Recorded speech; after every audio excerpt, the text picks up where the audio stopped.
turn our attention to part one of the discussion. So sitting in a corporation for the last 10 years, one of the things I missed the most was having reading groups with people who are passionate about a topic. So my intention here was to try and encourage lots of people to download or acquire a copy of Digital Energetics, the book I mentioned. It's part of a series. Let me reach for my prop that I am also a part of.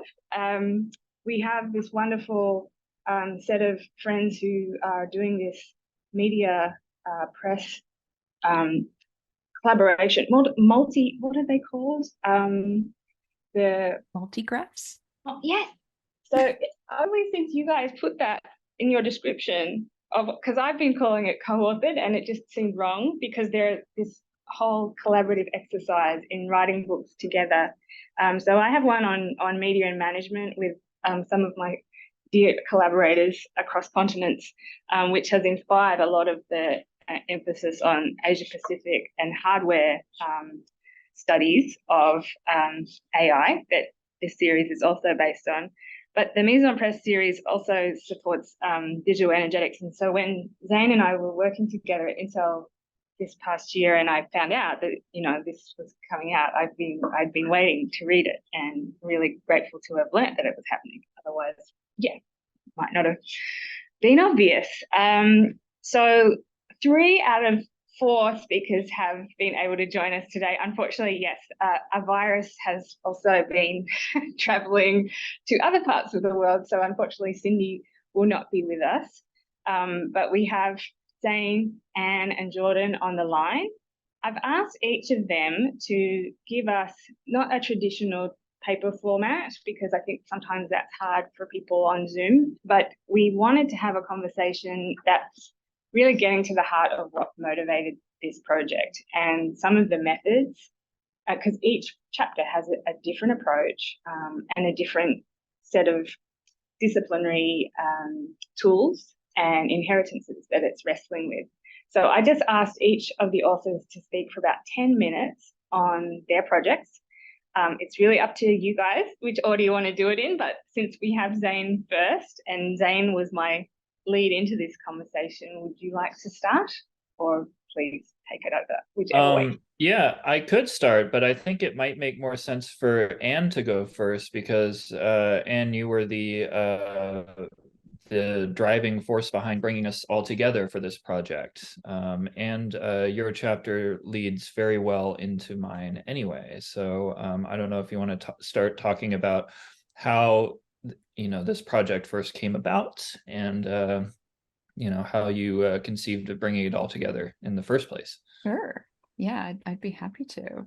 I will bring us into the supremacy of slides here for a moment while I do so. So the book was a delight in that I got to sort of, like Mel did, configure a super group of people that I wanted to think alongside with on the topic. And so I sort of had the pleasure of setting myself up to write a kind of Whiggish chapter about dominant histories of energy and ICT, and then to have 3 really extraordinary co-authors who could provide alternative, dissonant, and disrupting histories to complicate that idea even further. So I'll bring you just through a very, very quick sketch of what it is like to write that dominant history of ICT and energy, and then also point to a couple of directions that my own thinking has gone since the book, which could also just be very fruitful topics for collaborative discussion.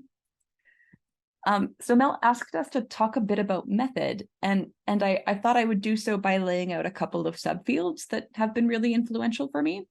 And I'll do so in a way that presumes no familiarity in the room. So apologies if that isn't you, and this is all a little basic.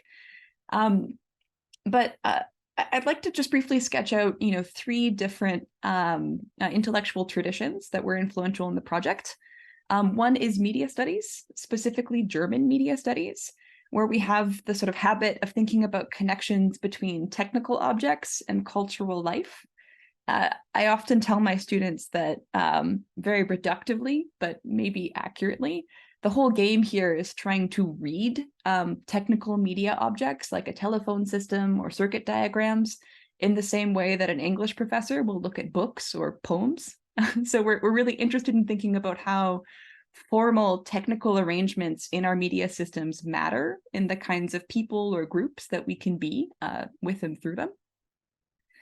The second place that I call home is the field of science and technology studies. And I often say that this is where people study the scientists. They follow around experts and engineers in order to be able to better understand how cultural values show up in technoscience. Sometimes, and again, very reductively, that can be a question of trying to find social bias in expert groups. But there's also, and I think in varied and always happening ways, really interesting questions around wider philosophical and political impacts that come from the stuff that scientists and engineers create and the sort of social worlds they make possible. And then the third disciplinary tradition I'll flag here is that of the energy humanities, which is a pretty recent interdisciplinary conversation about, again, connections between cultural life and legacies of energy regimes. Sometimes here we're tempted to flirt with a bit of energetic determinism and to say that there is such a thing as, a fossil fuel culture versus a renewable energy culture.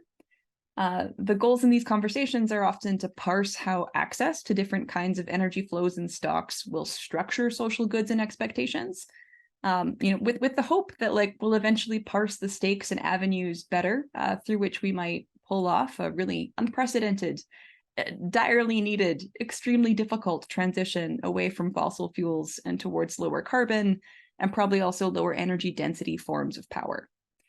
So the key insight in the energy humanities is that energy transitions will require cultural transitions too. And so part of the struggles afoot there have to do with parsing patterns of habit and desire and thinking about how these things matter in the outcomes of energy transitions, that it isn't purely a question of engineering. So all three of these fields, German media studies, science and technology studies, and the energy humanities, involve being really curious about forms of knowledge that those of us with conventional humanistic training don't necessarily have decades of knowledge about. So part of the fun and the challenge of doing this kind of work is that you get to learn a lot of really unexpected things along the way. So for me, for instance, I spent way too much time on YouTube getting instructional videos about how energy works in writing this book. Which, by the way, I still got wrong. It turns out all these Bohr diagrams with very stable valences of electrons are a simplification.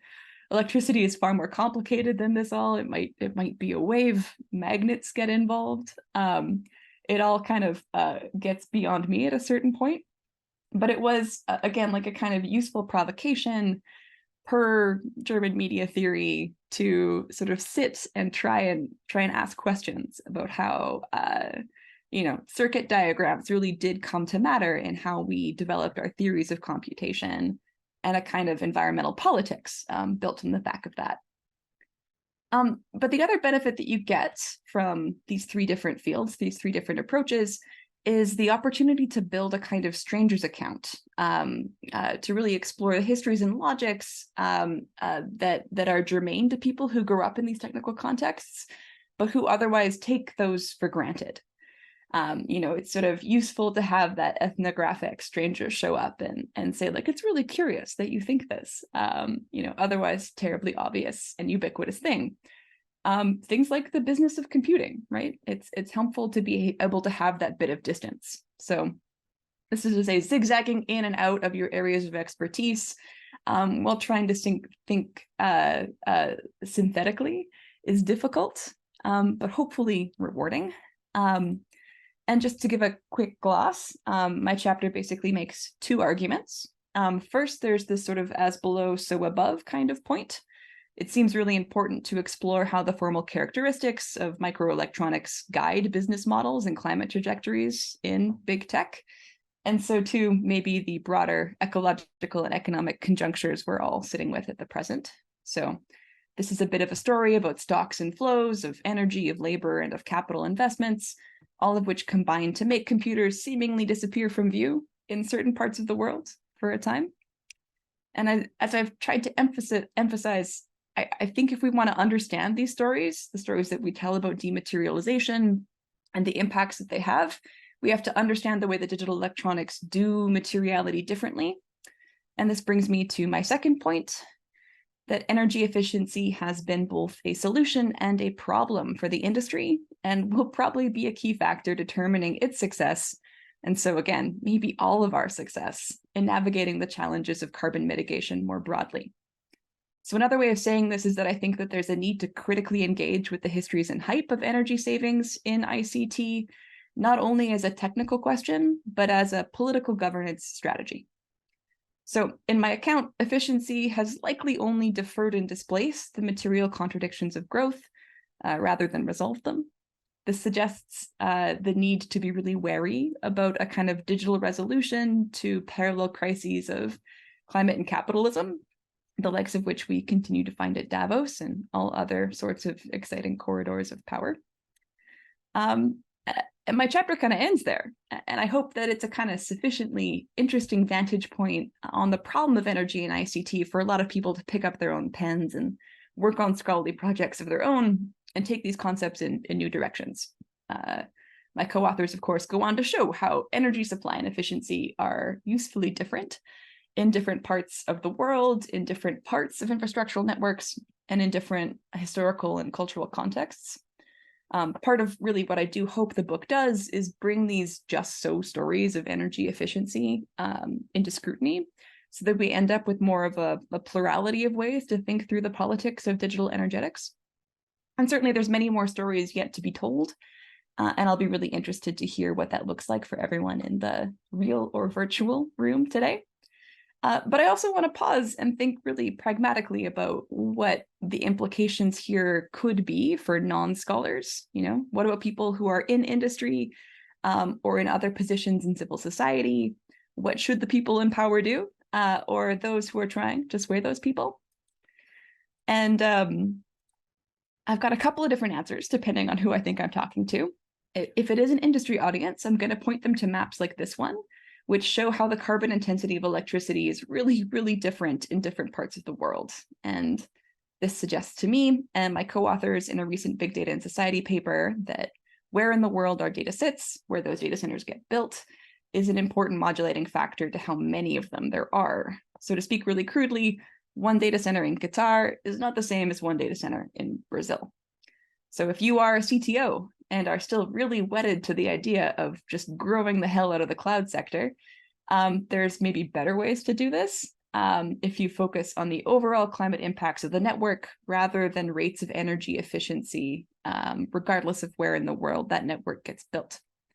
And so we could and should, I think, tell these stories in parallel ways with questions about water intensity and like local water tables, so on and so forth. In either case, having maybe more subsea cables, moving more data with low latency requirements around the world to and from ecologically advantageous geographies, you know, would be something. This is maybe a kind of harm reduction approach. It's also an effort to encourage people to disaggregate the global picture we tell about the ITC industry, to look to the heterogeneous character of local parts as, you know, an opportunity for mitigation. And hopefully, by strengthening the strategic role of place in the deployment of data infrastructures, we might also win more leverage for the local communities that end up hosting that infrastructure. So if everyone wants to locate in Brazil, not in Qatar, then the Brazilians might win more concessions from big tech companies, you know, if they're organized. But if I'm talking to tech people and artists, I'll have an entirely different discussion, all about the ways that we could experiment with different ways of building and using tech that make energy use and its impacts from our networks a little more obvious, and which might call us to explore different rhythms of interacting with tech around periods of peak low carbon energy production, those sort of solar mountains and valleys. To name just one example, I'm part of the Solar Protocol Network, which is composed of a bunch of off-grid Raspberry Pis all around the world, which take turns being active servers in our own platform, delivering content from whichever server has the most sunlight at a particular moment. So this is a kind of way of playing around with environmental logics rather than artificial intelligence or just, really brute force infrastructural solutions to uptime. We could also look at Branch Magazine, which is a website that changes the amount of data that it serves based on your live local grid intensity. This is something that, I see both folks in HCI communities and artistic and design-based disciplines all jointly exploring, often together. And I think that's all for the good of building more robust sets of imaginaries and desires for lower carbon computing, maybe even digital degrowth. But if I'm talking to everyday people, or really my students, my advice gets a little more direct. I think you should get into fights with data centers and join popular movements to oppose the expansion of the industry in your backyards. So this is an idea, a directive that came out of a couple of workshops I led somewhat unsuccessfully with a bunch of artists in the UK who were just really anxious about the carbon impacts of their own digital practices. They didn't want to historicize that. They weren't interested in energy efficiency. And no matter how many times I tried to show them visualizations of the relative impacts of, storing their photos in the cloud for a year versus the aggregate impacts of IoT devices in general, that consumer environmental guilt was really, really hard to shake. And I didn't want to sort of leave them in a position of nihilism. So I ended up writing a zine that makes a pitch for taking that sort of social energy and affect and applying it instead to some solidaristic politics with folks who are already in the work of opposing data center expansions for all manner of local reasons. Could be rate prices, could be grid stability, could be water table issues. The zine walks you through really basic stuff, how to use ping and traceroute commands, along with some creative internet search queries to find where in the world your data is sitting and who is probably being impacted by that. I dare say it's a fun read, but it's also an effort to try and bridge some of the more conceptual moves in my chapter with real and evolving social struggles in space and concerning energy justice. So my hope here again is that even if these communities don't win their fights with data centers conclusively and quickly, these kinds of struggles will nevertheless be important in shifting social expectations and social license that might contribute to the communities that do host data infrastructures to having better, more transparent deals for their troubles.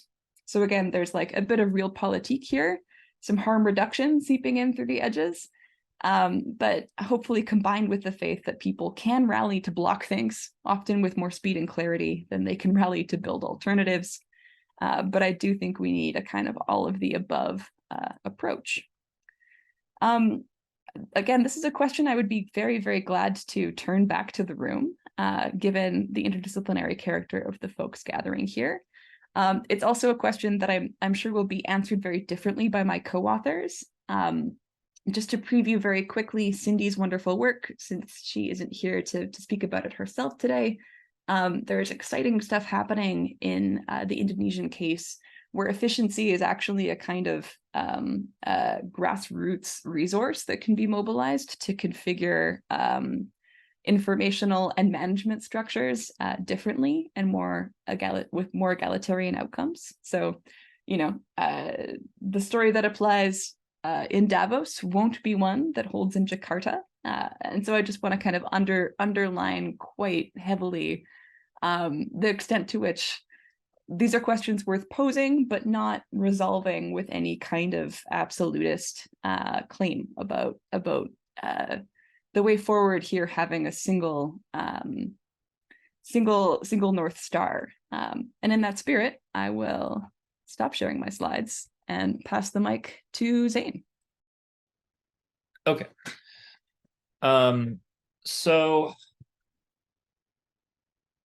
my chapter in this book, it was animated by a lot of the same sorts of concerns of thinking through, how we can more deeply engage concepts of and the materialities of energy in media studies. But one of the questions that really drove me in this chapter is one that got me into researching cryptocurrency in the first place. And I'm not a cryptocurrency scholar, really. I research cryptocurrency, but only because I think that cryptocurrency mining is a very, it's a great way to understand at a very base level the intimate relationships between computing and energy, because it's a very close to the metal practice, and it advertises itself as such. And so one of the key questions that I set out to try to think about and answer in this chapter was, why is cryptocurrency mining, especially Bitcoin mining, proof of work, why is it so controversial? Why is it, it seems to push a button, right? It heightens emotions. It makes folks angry. And I think that it's important to pause for a moment and think about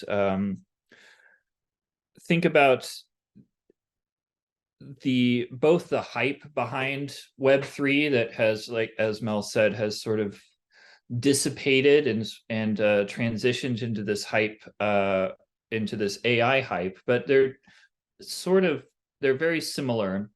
And I'll go into why a little bit later, but I think that it's important that we talk about not only the tech hype, but also what Lee Vinsel calls crita hype, like hype in the hype that comes with critiquing these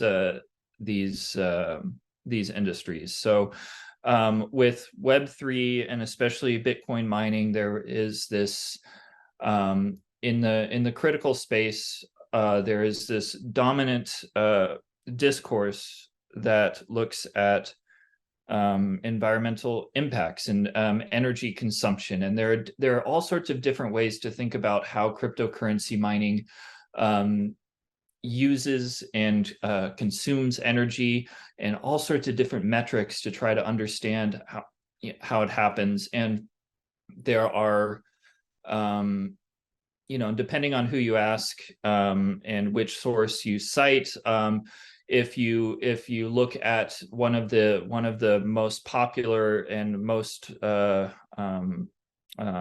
most cited articles on the environmental impact of Bitcoin mining, it's an article that appeared in Nature in 2018 that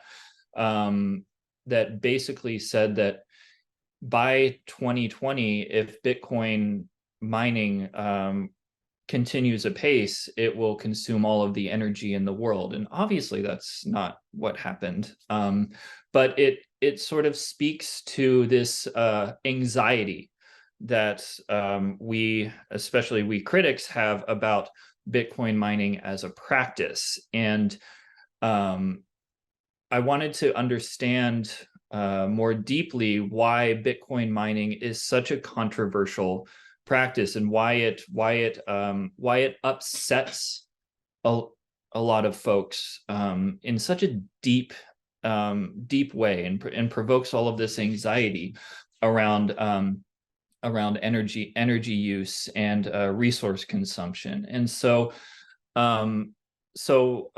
in thinking about this,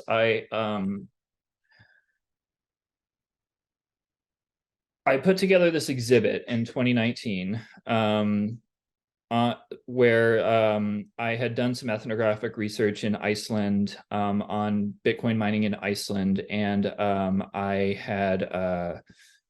I made a VR short film, and I worked with some folks and they made a creative sound piece, a portrait series, and all sorts of different ways to understand the environmental, the ecological relations between Iceland and cryptocurrency mining, through, photo, sound, visual, space, all of these different things. And we mined cryptocurrency in the exhibit for 9 months. But for me, the key moment came before the exhibit, in that it all started with this little explosion, and it wasn't very big, but we were all, and I start my chapter off with this explosion, and I talk about how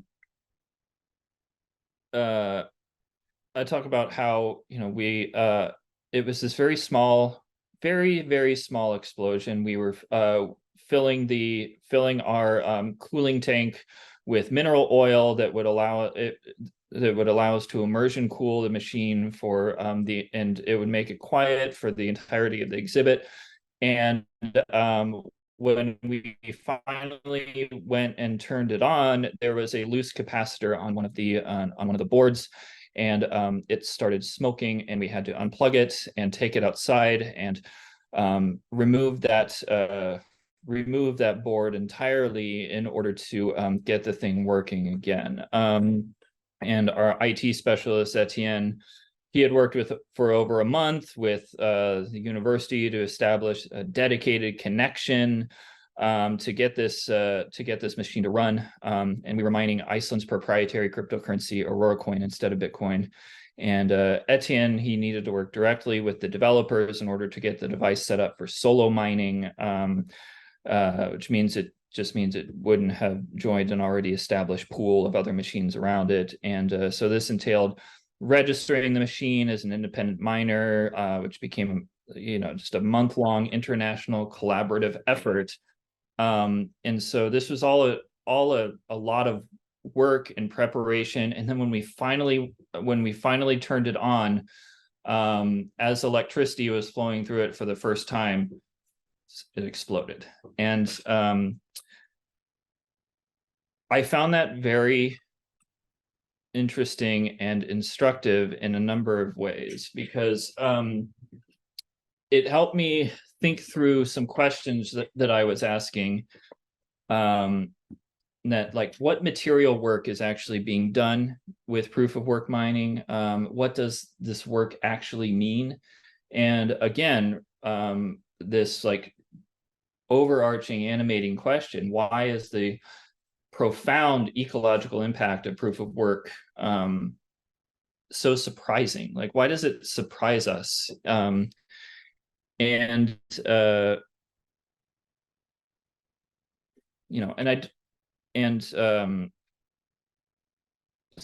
when I talk about the work, I don't necessarily mean the algorithms or the computation resulting from the algorithms.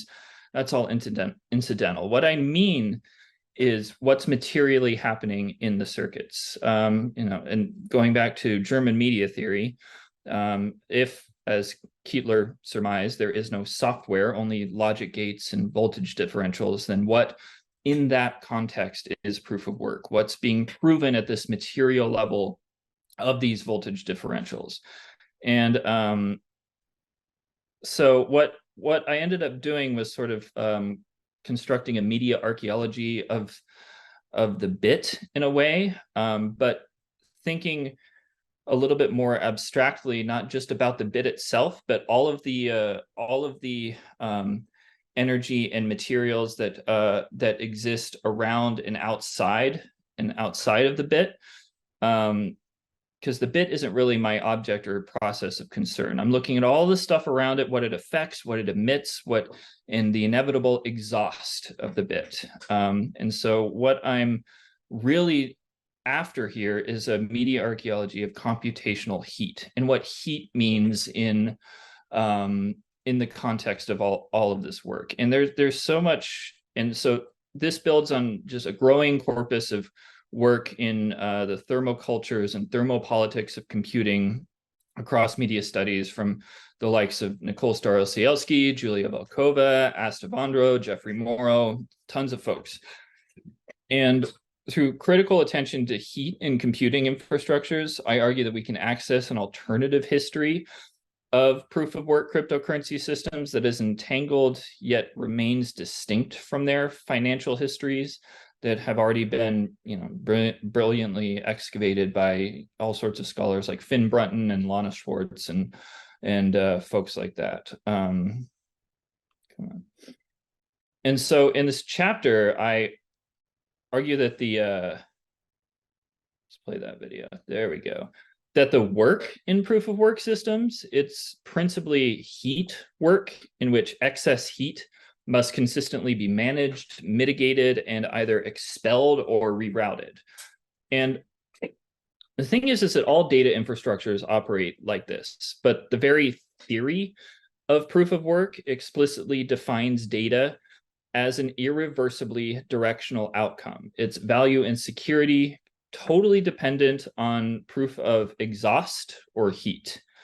And so in this chapter, I excavate the roots of this particular idea of irreversibility from the history of thermodynamic science in the 19th century, which for the first time sort of reframed our ideas of doing work as something that is exhaustible, directional, and irreversible.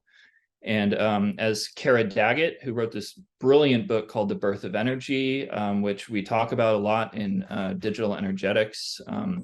So if you all haven't read that, it's fantastic. And she shows this redefinition of work as this exhaustible, irrecoverable asset, sort of became this necessary tool for the expansion of empire and capital. But then as this new idea of energy as something exhaustible and irreversible, and also this twin idea of entropy as being an indicator of this exhaust and irreversibility, as we move into the 20th century, these ideas of energy, work, and entropy, they sort of ended up migrating across all of these different contexts, and they mutated in various ways across economics, sociology, and eventually information science, where this concept of entropy just sort of fully lost materiality, and it became abstractly probabilistic, and information itself, it was Claude Shannon and Norbert Wiener talked about, information itself was positioned as, quote, negative entropy or neg entropy. And these abstractions, they've created these profound tensions between the material engineering of information infrastructures and the highly variable cultural uptake of information as a concept, which has spun out into misleading ecological cosmologies like the cloud and things like this. And so what I find productive and generative about looking at proof of work systems is that in these systems, the information does not play its sort of classically defined role as neg entropy. The information that results from the work necessarily needs to result from an irreversibly exhaustive process. So because the amount of information produced in the base layers of proof of work chains, it's rather minimal. I think the entire Bitcoin blockchain is what, 20 gigs now, something like that. It's pretty small. And so this consensus mechanism, it explicitly requires this proof of entropy, proof of exhaust, or proof of heat. And so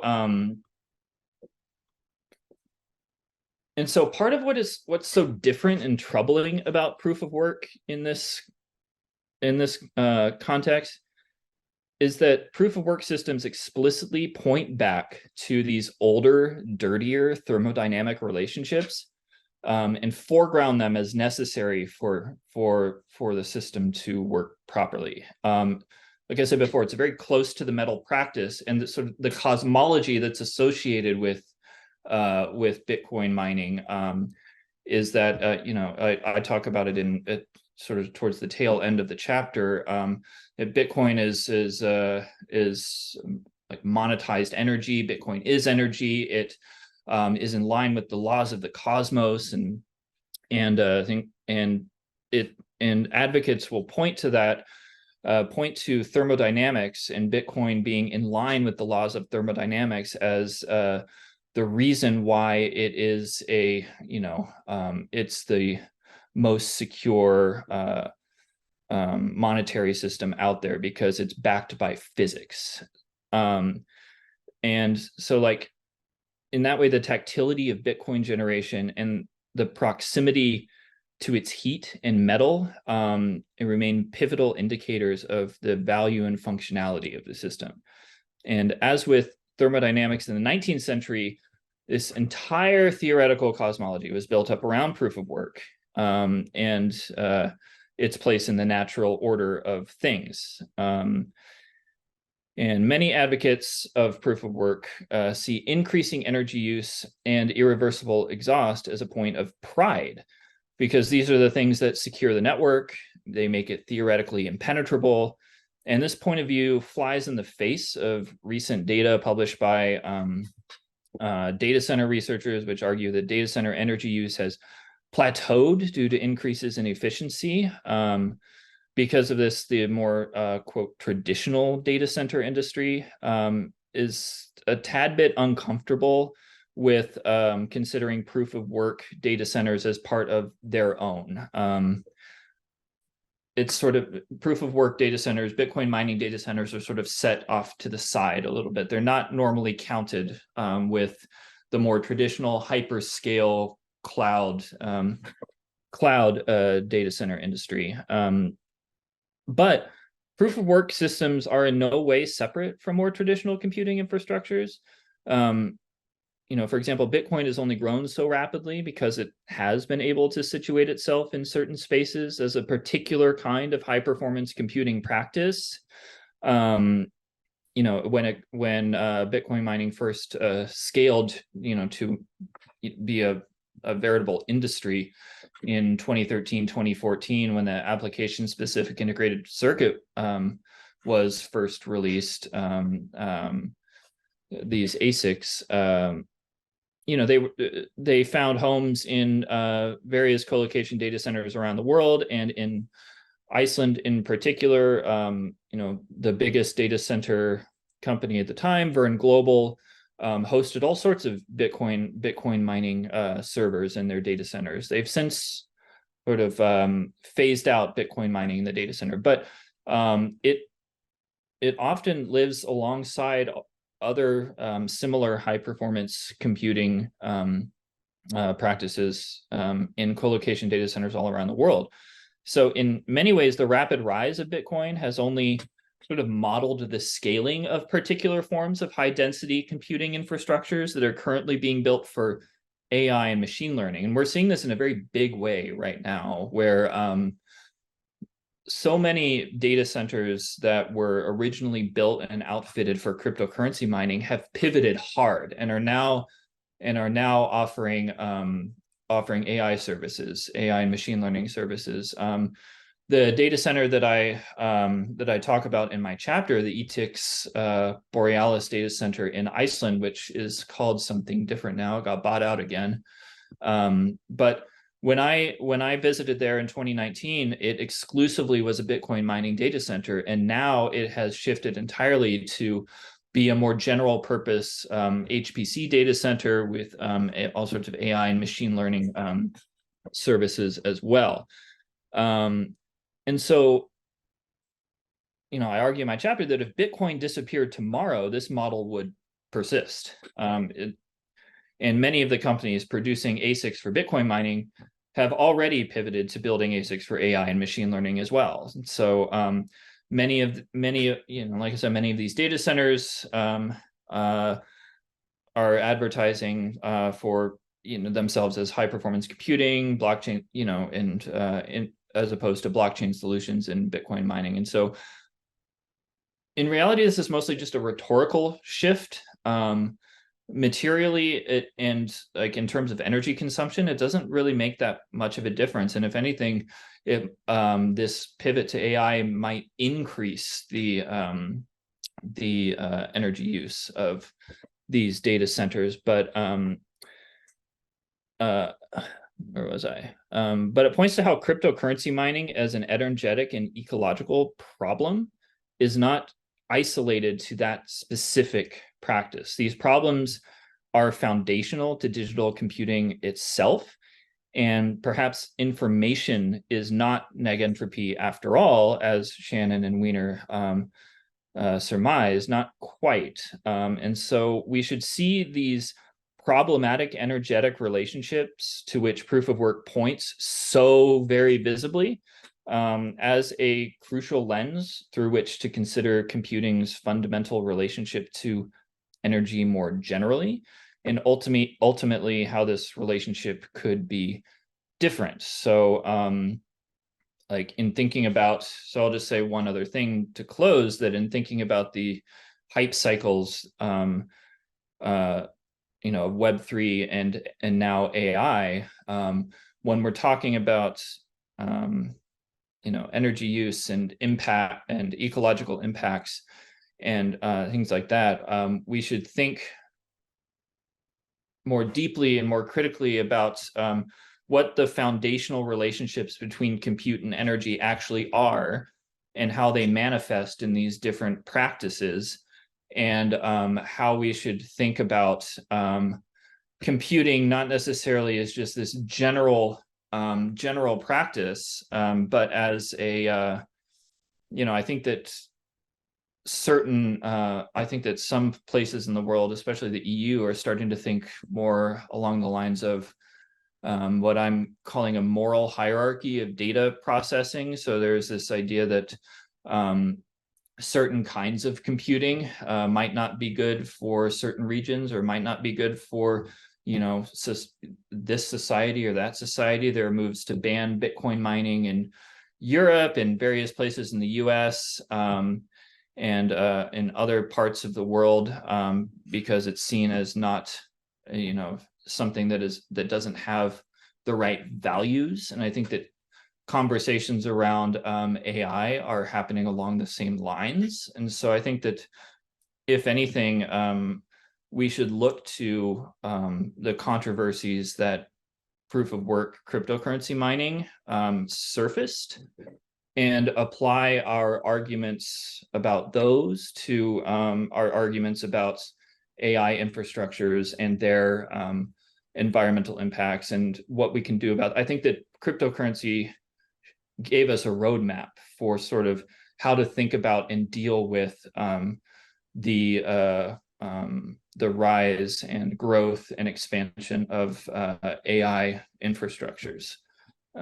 So yeah, that's basically what my chapter tries to get across, that Bitcoin is not, and proof of work mining is not it's not an outlier. It's very central and to how computing and energy work together, and shows this relationship at a very base and visceral level. And we should pay attention to it and think more broadly about what we can learn from it, and apply that to other problems like AI. So yeah. So really all I put together today was a bit of background as to how I came to the chapter that I wrote for this project. As I understand the development of the book, I was kind of a late comer. I believe everybody was already kind of had one meeting maybe before me or something like that. And in that also, my chapter kind of more focuses a bit more on, let's say, something like the cultural politics, I think, rather than maybe the kind of more kind of material computational elements that are more direct and kind of influenced by STS methods that we heard about earlier. So that background I wanted to give was about the kind of larger project that influenced this chapter, which is that for about a decade, I've been following the emergence of what's generally called the pro-oil movement in Canada through social media, which I sort of historicized to 2010 with the launch of a book called Ethical Oil from a former lawyer, lobbyist, and now right-wing media figure, Ezra Levant. And so in this book, Ethical Oil, the case for Canada's oil sands, a kind of ethical capitalist argument is deployed to refigure Canadian oil as a economically, socially, and ecologically progressive force. This work has turned into a book, and in this book, I suggest that this ethical oil and the media campaign that followed it in particular helped to usher in what I've been calling the 21st century oil culture wars. And so these wars over how we kind of collectively understand our relationship to oil, I argue throughout the book project, occur in tandem with material disputes over the expansion of the fossil economy. I've offered a kind of key term of petroturfing, a riff on the notion of astroturfing, or sort of like disingenuously grassroots framed political movements that have actually been sort of funded by industry. I use the term petroturfing to kind of bracket off this larger media, social media ecology. And so a handful of these groups came out throughout the 2010s that I focus on in this book, and here's a sampling of some of their logos. And so they kind of mobilized social media to put forward a particular kind of energy imaginary surrounding Canadian oil. Here's the pipelines actually that kind of serve as the material backdrop to this project. And finally, I would sort of summarize the intervention this book makes is to think through how petroturfing mobilizes social media to symbolically refine Canadian oil. So here's some of the media objects that I look at, a handful of memes that were posted on Facebook, one that kind of analogizes the nation building capacity of pipelines to the Canadian Pacific Railway, one that suggests that the pipeline projects are sort of an economic reconciliation for First Nations. And then finally, this sort of ridiculous one that suggests that Canada is carbon neutral because of the amount of trees that we have. Anyway, this turned into a book called Petroturfing, Refining Canadian Oil Through Social Media. That'll be out with Minnesota in June 2024. And so this is all sort of a backdrop to the chapter that I put together for digital energetics, which built a sort of political, economic, and cultural critique of the web platform nation builder. And this all came out of an attempt to answer a question that I got at a job talk, actually. The sort of phrasing that I use throughout the book to talk about social media as a kind of ambivalent platform is that its architectures and infrastructures actually sort of create conditions for these types of groups to present themselves as grassroots or in sort of convincing and legitimizing ways. And the question was, what really are those architectures and infrastructures, and how do they relate to the kinds of cultural imaginaries that are being circulated surrounding energy, infrastructure, and resource extraction?